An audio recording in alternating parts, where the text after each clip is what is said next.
One of my major gripes is that this medical approach of just giving people drugs to make them feel better treats the symptoms and not the cause. So take, for example, the case of depression, which we're going to be carrying on with. If you went to your doctor and said you were depressed, they'd probably prescribe you some antidepressants because, of course, I think the process is that you describe a certain set amount of symptoms. You basically get a checklist. They've got enough symptoms to be prescribed this, and therefore you get given the prescription. It's just a doctor with basically a clipboard ticking stuff. That's a bit of an exaggeration, but effectively that's what it is. And they might make you feel better in the short term because they're increasing the amount of serotonin, which, will feel good. But is that really treating you, or is it just masking the effects of whatever your problem is? Yeah, you're wallpapering over the cracks. Mm-hmm. So I think it's entirely possible that having a low mood and being a bit depressed might be reasonable considering, say, certain lifestyles or certain thought patterns. You might have ideas about the world. You might have a certain way of being, which is making you this way. I would say also not just that, but life circumstances or speaking personally, I didn't really get on with any of my peers in school. I encountered some rather severely awful people. And so I thought, much like a lot of teenagers, I suppose, fall into a thought track of depressive realism, thinking that cynicism is really being awakened and seeing the world as it really is, and God, isn't the world horrible? Might it be better to all go away? A change of setting, a change of perception about yourself and believing who you would be better surrounded by does a lot better than just medicating the issue away, because then you iterate on that problem, you learn how to solve the problem, you don't have to encounter that problem again, so you don't fall into as many depressive pitfalls. And I think that one thing that people quite often overlook is the way in which we view the effect of the external world, the environment, as it's called in psychology, on our internal neurochemistry. It changes, depends on whether we're talking about medicine or whether we're talking about just everyday life. So it's not uncommon to hear of someone referred to as an adrenaline junkie. Yeah. Well, adrenaline is a neurochemical, right? We understand that doing certain things like skydiving produces adrenaline. I mean, that's unsurprising to anyone. But when it comes to medicine, all of a sudden, well, if you're depressed, you must have a chemical imbalance.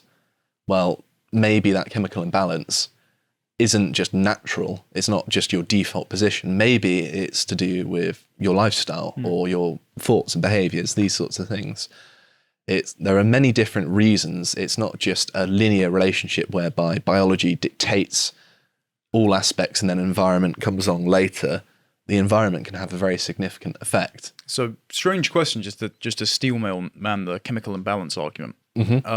Obviously, speaking with scenarios where you can reliably induce a chemical response that leads to an elated or depressed mood, something like sex and pair bonding, for example, there's the argument that the more sexual partners, particularly women, have, the more desensitized they get to oxytocin over time, which diminishes their ability to pair bond. But I think that in that case, it's not necessarily that the neurotransmitter becomes overexposed and then becomes less receptive to the neurotransmitter, because you still have the same number of receptors. Yes. I think it's the fact that it's mediated through your psychology. It's like the effect of the environment is really the thing that's going on there. It's not biological per se. Obviously, it's all biological, but it's not motivated by biology. I think it's more that they're more jaded by the experience, and therefore it has less of a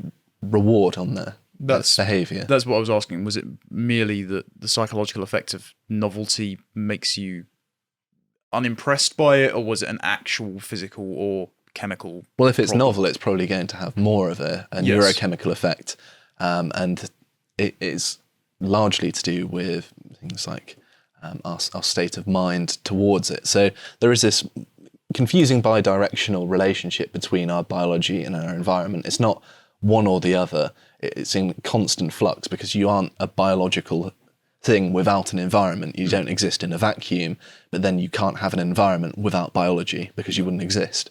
So it's very difficult to tear apart the two, even though it's good to conceptualize them as being at odds with one another, if that makes sense. Yeah, but they are actually symbiotic and inextricable. So whenever looking at what might be an influential factor, being fair-minded, you have to look at both. It's also worth mentioning as well, to return to the case of depression and this scenario I was talking about, if you had a scenario where you could completely remove negative emotion, would you want to do that?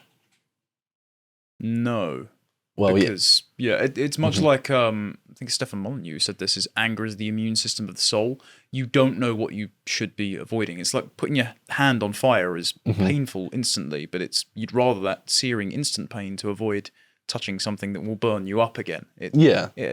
Negative feedback is another form of useful information you can incorporate into your behavioral schemas, so you avoid a less worse consequence down the road. But imagine a scenario where someone, was able to be given something and it removed all negative emotion, and then they find out one of their friends is dangerously sick. They might not have long left to live, and they're completely indifferent because they chemically can't feel that way. Yeah, they won't spur them to action, which could be potentially life-saving. But surely that would be a very harrowing experience for someone if it were possible, if they were able to kind of zoom outside of their body and think a bit more objectively about it. Well, that wouldn't be desirable, because you have many forces that compel you to feel that way, and to just mute them is not only, in my opinion, immoral, it's also very bad for the individual in question. Yeah, it's like a medicinal lobotomy. So if you scale that down to just muting some of the worst excesses of negative emotion, well, you're missing out on an aspect of life. You're medicating yourself out of a normal reaction to something, and I don't necessarily think that's healthy either. And I think that negative emotion should just be accepted as part of life, and that having any negative emotion just because people tell you that you're meant to be happy all the time, if you feel down at any point, that's bad. Well, no. If everything were just this flat high all the way, well, then eventually you would get bored of it, because there's no change, there's no lack of contrast. Yes, exactly. I come back to the Dostoevsky quote, which I know Peterson calls him a psychologist, funnily enough, but he says, imagine you lived in the utopian Crystal Palace where you had nothing but to sleep, eat cakes, and busy yourself with the continuation of the species for the pure sake of novelty, or to have something with which to contrast this glutted, layabout but content and satiated existence with. Someone will just smash everything up with a hammer so something interesting happens, and out of pure spite you'll eat rubbish to see what it tastes like. And that makes sense. You do need variety, and even though it may feel rough in the moment, you do need those crushing lows in order to make sure it's a catalyst for self-improvement. Absolutely. And this is a little bit of a tangent, but as we're talking about this from a more philosophical angle, I've always had a bit of a gripe with the idea of a life after death whereby you want for nothing, because surely if you're in that kind of scenario, that would mean the destruction of everything that your personality is based around. You stop becoming yourself as a human being. You become completely de-individuated, because at the root of everyone is being biological beings in a physical world, is some instinctual drive to survive and the things that relate to that. And if you remove any need to pursue these things, then you become completely divorced from the anchor with which all of who you are as a person is predicated on. Yeah, speaking theologically, I suppose that's one of the main things I really grapple with and neither understand nor particularly like about the Christian conception of heaven, because there's a verse in the Gospel of Matthew where Christ is questioned by the Pharisees who are trying to catch him out and said, okay, if one woman marries a man and he dies, and he marries his brother and he dies, and it goes along for 7 brothers, and then on Judgment Day she's resurrected, whose wife is she? And he goes, it matters not, because marriage doesn't matter in the kingdom of heaven, because you're dissolved back into the totality, the corporeal body, incorporeal body, sorry, of God, because that's where your soul comes from.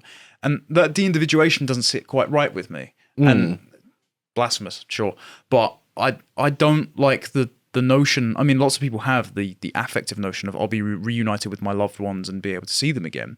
That, in many respects, isn't the conception of heaven from the Bible either. And so I don't know how it sits with me in this sort of the idea of the constant existence where you will want for nothing. Someone who's addicted to productivity, I can't even conceive of that, let alone would I particularly want it. But the way in which this relates to this medicine discussion is that it seems to me that that's kind of what it's pushing people towards. Yes. Sure, you might feel terrible, but at least you know it's authentically you. If you're chemically altering your mood, well, the line between what's induced by chemicals and what's actually you becomes muddier as well. That is the crux of part of the horrific part of Brave New World, whereas whenever someone feels even minorly frightened by the idea of Sublime, for example, looking out the ocean waves and rolling and knowing that it could destroy you at any moment, but it's also beautiful in its majesty, they neutralize that fear, and therefore they neutralize their ability to feel the beauty. And so they take away parts of themselves which become, even if you're critical of the world or you're depressed by the state of it, that is still authentically you. And so if you're neutralizing that half, then does the other half exists inextricably in contrast, so you just become someone who's incapable of having a full and rich experience, and that's the horror of it. Absolutely, yeah. It does a very good job of conceptualizing something which at the time was very difficult to imagine. But we're moving further and further into it. But I can certainly say this isn't the psychologist in me talking necessarily, but just the emotional human being. Authenticity is probably one of the most important things that you should pursue, and being authentically yourself, because I think it is a foundation for which healthy psychological thoughts and behaviours emerge. It's not just you being integrated, it's also people know that they can trust you, and therefore if they lower their guard and know they're not going to get smacked, you're going to have much healthier and deeper relationships with people as you go throughout your life. Absolutely. So it is worth mentioning that there are people who swear by their medication making them better. And I'm not trying to necessarily demean that. I'm sure in some cases it is appropriate, because there are so many cases that it's inevitable that that's the case, right? Yeah, well, I know, for example, my uncle, he was schizophrenic, believed that demons lived within his blood, which isn't the most healthy of beliefs to have, especially if you're acting on it. And I do know that when he did not take the medication he was prescribed, those intrusive thoughts returned. So he was a fairly, obviously struggled having a normal life and normal relationships, but when he was around us as kids, he had no schizophrenic symptoms. He was just a bit erratic. And so there are people with severe delusions and psychoses, which their medicine can help them. In fact, in my notes here, the very next point I was going to make is that antipsychotic drugs perform better than placebos, meaning drugs that don't actually do anything, in double-blind trials. So in trials whereby people took the medication and they didn't know whether they had a placebo, which did nothing, or an actual effective drug, the reported effect of the drug was much better than that of placebo, which is one of the things which people who support the current amount of medication point to, is that it does have an effect. And I'm not necessarily denying that. Although I think it might not be appropriate. In some cases, I concede that, sure, there might be cases where it is appropriate. I'm not going to be dogmatic about it. And I also implore people to look at things with no bias in mind, because it's quite a serious thing, your mental health. So you should view it from both sides. Maybe it could be a chemical imbalance, maybe it's environmental, but it certainly can't hurt to approach the problem with a certain amount of seriousness and fully informed. Well, it definitely won't hurt to rectify the environmental problems anyway. So go about that before anything, before you even investigate chemical It's also worth mentioning as well that relieving symptoms is not insignificant in the first place. I know we were saying it's, not necessarily treating the problem, but then if you say hurt yourself and you take painkillers, it's not fixing the problem, but it makes living with it better. And I think that there is an element of that there with the prescription of things like antidepressants. And I think a more reasonable way of looking at the prescription of them is that it's something to keep you going and maybe be the kick up the arse that you need to get your life in order, because you've all of a sudden been hit by this motivation, although it takes a couple of weeks for them to start working, I think. But I think the change needs to come from the individual in question, not just your drugging them into being functional. Yeah, I don't think that works. You need to homeostatize new behaviors which elevate your mood by habit, and not just this new elevated mood from which you are dependent on drugs to achieve. To watch the full video, please become a premium member at lotuseaters.com.